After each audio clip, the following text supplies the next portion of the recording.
Creator God, may the words of my mouth and the meditations of my heart be acceptable to you, O Lord, my rock and my redeemer. Amen. I just want to say that Doug was in the sound booth while Judy was speaking, and I think he enjoyed a little too much having control over the microphone. Just teasing. Thank you, Judy. Thank you. Jesus asked his disciples one day, "Who do the crowds say that I am?" They answered, "Well, Jesus, or Joshua, some say that you are John the Baptist, but others say that you are Elijah. Others say that you are Moses or one of the other prophets from the scrolls of our traditions, arisen again to show us the way." And Jesus said, "Well, that's all good. I'm glad the crowd thinks so highly of me. But who do you say that I am?"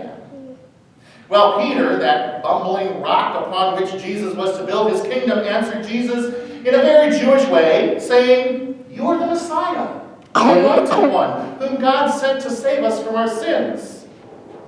Peter, the mild fisherman, who spent his days alongside his father drawing nets out of the Sea of Galilee, has learned quite a bit as he's journeyed with this Jewish rabbi for these years. He answered Jesus well, just as any good Jewish boy would do.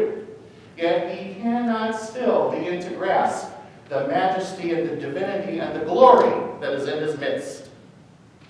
8 days later, the events of today's gospel lesson came into play, according to Luke. This is the event known as the Transfiguration. Each year on the Sunday before Lent begins, we hear the story of the Transfiguration, and we remember that this story, this event, sets Jesus on the path to Jerusalem and impending crucifixion. This day, this event, whether historic or symbolic, sets Jesus' mind and ministry on the path that would lead to his death. After today, like the Mockingjay, Jesus' sights are set on the capital city, the place where he must confront the bastions of injustice and share the truth about God's inclusive love. Hearing the story related in the Synoptic Gospels, Jesus communes with Moses and Elijah, and the voice of God says, "This is my beloved Son, with whom I am well pleased. Listen to him." Luke's Gospel speaks of Moses and Elijah revealed in glory, and Jesus revealed in glory as well. The term glory used here refers to shining brilliance, blinding revelation. The glory of Christ's light shone so brightly it dazzled their eyes, and an amazing transformation took place. We hear of Jesus shining in brilliance, and often we speak on Transfiguration Sunday of Jesus being transformed. But what sort of transformation do you think happened in Peter, James, and John? Stories of transfiguration are often simplified by speaking of natural transformations in God's creation, such as the metamorphosis of a caterpillar to a butterfly, the evolution of human beings from the Hominidae family over millions of years, or the growth of a mighty oak tree from a tiny acorn.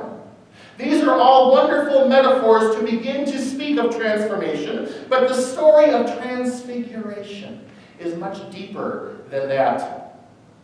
It is true, the butterfly is the result of a caterpillar being transformed into something more. If you know anything about elementary school science, you'll remember that God creates a hungry caterpillar with singular intention in life: to traverse the natural environment, consuming any plant-based material it encounters.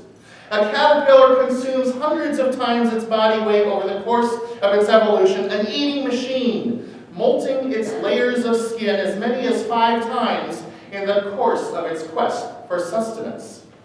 Then, once satiated, it spins a cocoon or chrysalis. Inside the chrysalis, we are taught that the hungry caterpillar sleeps the days away, transforming into something beautiful. But the reality is that the metamorphosis of the caterpillar is not very beautiful. Inside the chrysalis, the hungry caterpillar continues to consume, but it consumes its own self. The pupa literally digests itself, releasing enzymes that consume the cells of the caterpillar, leaving only specific groupings of cells called imaginal discs, cells that will evolve into the butterfly. During the time in the chrysalis, the imaginal discs use the protein-rich soup all around them to fuel the rapid cell growth and division that will become the emergent butterfly. It's not a very pretty transformation inside that disgusting chrysalis, but the emerging result is a beautiful sight to behold. One message for Transfiguration Sunday can be that through the care of the Creator, we, like that butterfly or that caterpillar metamorphosizing into something rich and beautiful, can be transformed by God into something more than we once were. But I think there's a deeper understanding of transfiguration that we miss when we simply think of caterpillars transforming. Transformation is important, but transfiguration implies something more, and I think that evolution takes place in an epistemological way. Now, what does that mean? Epistemology deals with knowledge, but it's specifically not about what we know, it's about how we know what we know. Think of it this way. Peter, James, and John were Jewish fishermen. They thought like Jewish fishermen. They lived like Jewish fishermen. They acted like Jewish fishermen. When Jesus called them, he used fishing language. He told them they would be fishing for people. Jesus' wisdom was shared with them, and they still thought like Jewish fishermen.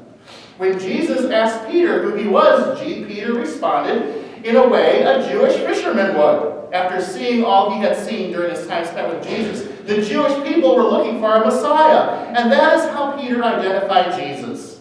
The disciples knew what they knew through the lenses of Jewish fishermen.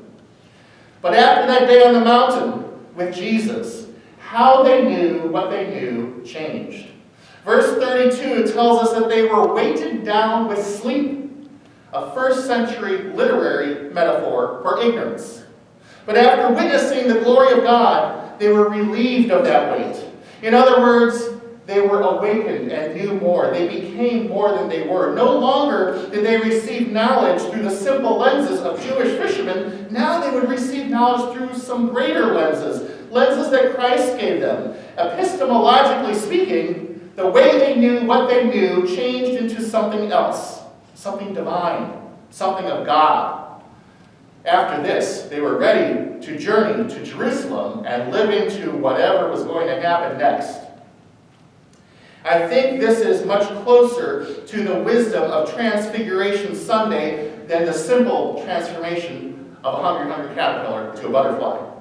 Not only are we called to allow God to transform our lives into something fresh and new, I think we are also called by God to allow our very systems of being and understanding to be transformed into something new, something grander, something more of God than of the world. We are called not to just transform by fishermen and fisherwomen into disciples. We are called to no longer think in that way, no longer act in that way, no longer understand the world in that way, and epistemologically speaking, to allow the way we know what we know to be transformed into a whole new system of understanding that takes into account the divinity of God and the glory of God and the promises of God and the reality that God's ways are grander than the limited ways of understanding that we have culturally boxed ourselves into. No longer is everything black and white when we put on God's lenses. For God's way of knowing and thinking is found in the gray areas of life, the nuances that embrace love and affirmation. God's way of knowing and thinking and perceiving the world blows away the lenses the world places upon us. And part of Transfiguration Sunday is not just allowing ourselves to do something new, but also allowing ourselves to think in a new way, to realign our ways with something more divine. Transfiguration Sunday is not just about putting on pretty butterfly wings, but about being transfigured into something else, someone that truly shines, reflecting God's glory for all to see. The famous theologian Marcus Borg, in his book Convictions, talks about this means of transfiguration. He tells of several personal conversion experiences he has had in his life where he truly felt God's presence enveloping him, and what he calls a softening of the distinction between himself and God.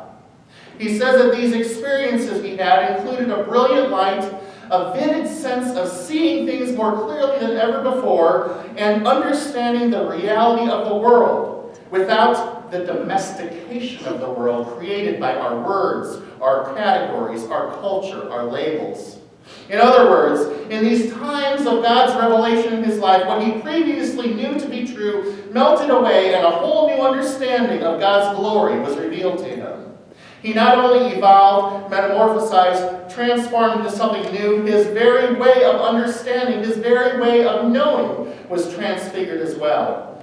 This, I think, is the wisdom of the transfiguration.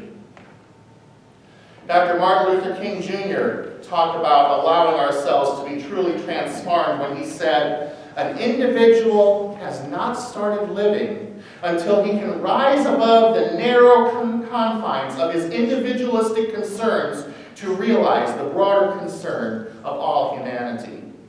This is our call. This is our challenge this Transfiguration Sunday. One more word about transfiguration. When Marcus Borg writes about his transformational conversion experiences, he tells about coming to an understanding that God is not a being separate from the universe, but rather a radiant and luminous presence within the universe that permeates everything that is. He tells his readers that he came to an understanding that everything is in God, and God is in everything.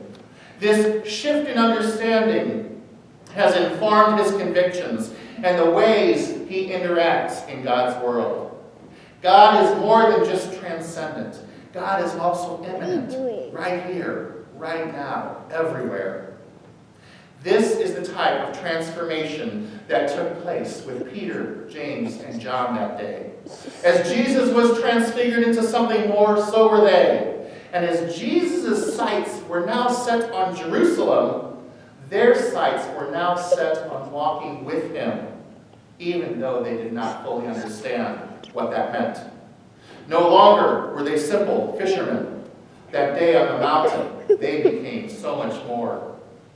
And the true story of the Transfiguration is that Christ is waiting for us all as well. In mountaintop experience such as this in our everyday lives. Now, you don't have to climb a literal mountain to receive them.